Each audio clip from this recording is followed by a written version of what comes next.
காவேரி விஜய் கிட்ட இதுக்கப்புறமாவது நம்ம மனசுல நினைக்கிறத பொறுமையா அவங்க கிட்ட எடுத்து சொல்லணும்னு சொல்லிட்டு கடவுள்கிட்ட எல்லாம் வேண்டிக்கிட்டு விஜய பார்க்கறதுக்காக போனா, விஜயோ ஃபர்ஸ்ட் எடுத்தோடனேயே காவேரிய பேசக்கூட விடாம, "இன்னைக்கு என்னனாலும் உனக்கு நல்லா தெரியுதா? இன்னைக்கு தான் நம்மளோட கல்யாணம் ஆகி 1 வருஷம் முடிய போகுதுன்னு சொல்லிட்டு, நீ சீக்கிரமா உன்னோட துணிமணி எல்லாத்தையுமே ஃபுல்லா பேக் பண்ணி எடுத்து வைக்கிற. அவ்வளோதான். இதுக்கு மேல என்கிட்ட கேள்வியே கேட்காதன்னு" சொல்லிட்டு என்ன விஷயம்னு சொல்லிட்டு கிளியராவே சொல்லாம அங்கிருந்து கிளம்பி போயிடுறாங்க. ஆனா இத கேட்ட உடனேயே காவேரி மனசொடைஞ்சு போய் உட்காந்து அழ ஆரம்பிக்கிறாங்க.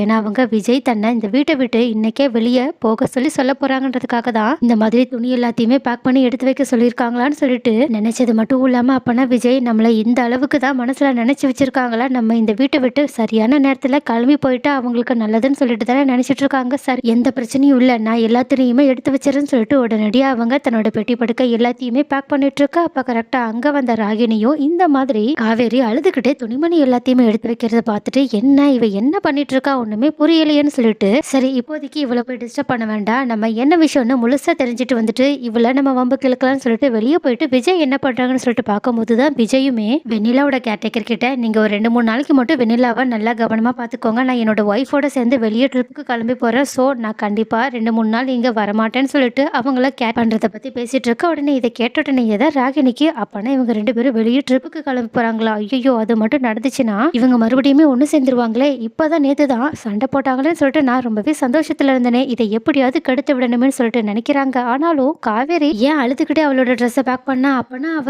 இந்த மாதிரி ட்ரிப்புக்கு போற விஷயம் தெரியாம வேற ஏதோ விஷயம்னு புரியாம பேசிட்டு இருக்காளோ, சொன்ன மாதிரி ஒருவேளை அவ வீட்டை விட்டு கிளம்பி போறாளோன்னு சொல்லிட்டு உடனடியாக அவங்க காவேரி கிட்ட போயிட்டு வம்பு இழுத்தது மட்டும் இல்லாம அவங்க வாயில இருந்து அவங்க இந்த மாதிரி நான் வீட்டை விட்டு வெளியே போறேன்ற வார்த்தையை வாங்கிடுறாங்க. சோ இதை கேட்ட ராகினி இன்னுமே காவேரியை கஷ்டப்படுத்துற மாதிரி, இது தனக்கு ஏற்கனவே தெரிஞ்ச மாதிரி காட்டிக்கிட்டது மட்டும் இல்லாம விஜய் வெண்ணிலாவை பார்த்துட்டு தான் வராங்க. உள்ள போனா ஒண்ணு விட்டுட்டு வந்ததுக்கு அப்புறமா அவங்க இதுக்கப்புறமா இந்த ரூமை வெண்ணிலாவுக்கு கொடுத்துருவாங்கன்னு நினைக்கிறேன்னு சொல்லிட்டு இன்னும் 4-5 பிட்டுக்களை சேர்த்து விட, உடனே இதை கேட்டுட்டு காவேரி முட்டாள்தனமா அதையுமே நம்பி ஏமாந்துடுறாங்க. ஆனாலும் அதை ராகினி கிட்ட காட்டிக்காம ராகினியை திட்டி அங்கிருந்து அனுப்பி விட்டுட்டு இன்னுமே கதறி கதறி ரூம்ல உட்காந்து அழ ஆரம்பிக்கிறது மட்டும் இல்லாம, விஜயா சொல்றதுக்கு முன்னாடி நம்மளே இந்த வீட்டை விட்டு கிளம்பி போயிடலான்னு சொல்லிட்டு தன்னோட பெட்டி படிக்கையோட வெளியே கிளம்பி போக, ஆனா அப்போ கரெக்டா அந்த நேரத்துல அங்க வந்த விஜயும், ஏன் என்னடி லூசுத்தனமா நீ பாட்டுக்கு எங்கேயோ வெளியே கிளம்பி போயிட்டு இருக்க, நான் தான் நம்ம 2 பேரும் சேர்ந்து எங்கேயோ ஒரு முக்கியமான இடத்துக்கு போகணும்னு சொல்லி சொன்னல, அப்புறம் என்ன உனக்கு பிரச்சனை, எதுக்காக அழுதுட்டு இருக்கன்னு கேட்க, ஆனா காவேரியோ போதும்பா போதும், நீங்களே என்ன கான்ட்ராக்ட் முடிச்சிருச்சுன்னு சொல்லிட்டு கழுத்தை பிடிச்சு வெளியே தள்ளுறதுக்கு முன்னாடி கௌரவம் பார்த்து நானே வெளியே கிளம்பி போயிடுறேன், குறிப்பா என்னோட வீட்டுக்கு மட்டும் என்னால் இப்போதைக்கு போக முடியாது, அதனால தான் நான் வெளியே எங்கேயாவது தங்கலான்றதுக்காக போறேன்னு சொல்லிட்டு அவங்க பாட்டுக்கு புரியாம உளறிக்கிட்டு இருக்க. உடனே இதை கேட்டுட்டு விஜய் இன்னுமே கடுப்பானது மட்டும் இல்லாம, உனக்கெல்லாம் நான் எதையுமே சொல்லி புரிய வைக்க முடியாது, செஞ்சுதான் புரிய வைக்கணும், உனக்கு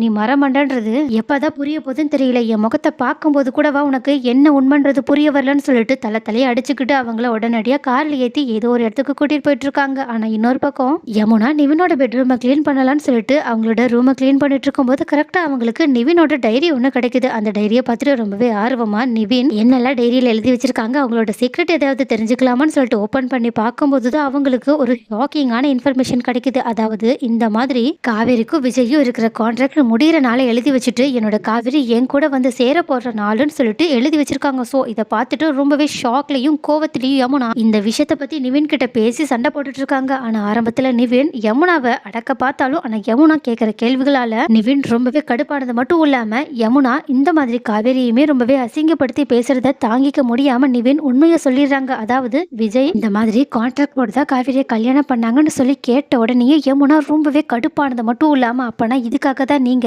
இதுக்கு முன்னாடி என்கிட்ட காவேரிக்காக நீங்க வெயிட் பண்ற மாதிரி பேசிட்டு இருந்தீங்களான்னு சொல்லி சொன்னது மட்டும் இல்லாம, இதுக்கு மேலேயும் இந்த விஷயத்த நான் சும்மாவே விட போறதில்ல, அந்த விஜய் என்ன பண்ண போறேன்னு பாருங்கன்னு சொல்லிட்டு உடனடியாக அவங்க விஜயை பார்க்கறதுக்காக கிளம்பி போக பார்க்க, ஆனா நிவினோ யமுனா கிட்ட இதுக்கு முன்னாடி தான் அவங்க கான்ட்ராக்ட் மறுபடி நடந்துட்டு இருந்தாங்க, ஆனா இப்போ உண்மையாவே அவங்க ஒருத்தருக்கு ஒருத்தர் காதலிக்க ஆரம்பிச்சிட்டாங்க, அவங்க ஒன்னா சேர்ந்து வாழவுமே ஆரம்பிச்சிட்டாங்கன்னு சொல்லிட்டு சொல்றாங்க. ஆனா யமுனாவோ இதை நம்பாம நிவின் கிட்ட சண்டை போட்டுட்டு அவங்க அங்கிருந்து கிளம்பி அவங்களோட வீட்டுக்கு போனது மட்டும் இல்லாம அங்க இருக்கவங்க கிட்ட செம்ம கோபத்தோட நிவின் அவங்க கிட்ட சொன்ன எல்லா விஷயத்தையுமே சொல்றாங்க. உடனே இதை கேட்டுட்டு பதறி போன கங்கா, குமரன், காவேரியோட அம்மா பாட்டின்னு சொல்லிட்டு எல்லாருமே காவேரியை பார்க்கறதுக்காக அவங்களோட வீட்டுக்கு பரபரப்பா போயிட்டு இருக்கு. ஆனா விஜயோ காவேரியை கூட்டிட்டு வேற எங்கேயும் போல, அவங்களோட ஆபீஸ்க்கு தான் போயிருக்காங்க. அதுக்கு மேல போன்ல அவங்களோட மேனேஜர் கிட்ட நான் சொன்ன ஏற்பாடை செஞ்சு முடிங்கன்னு சொல்லிட்டோ சொல்லிடுறாங்க.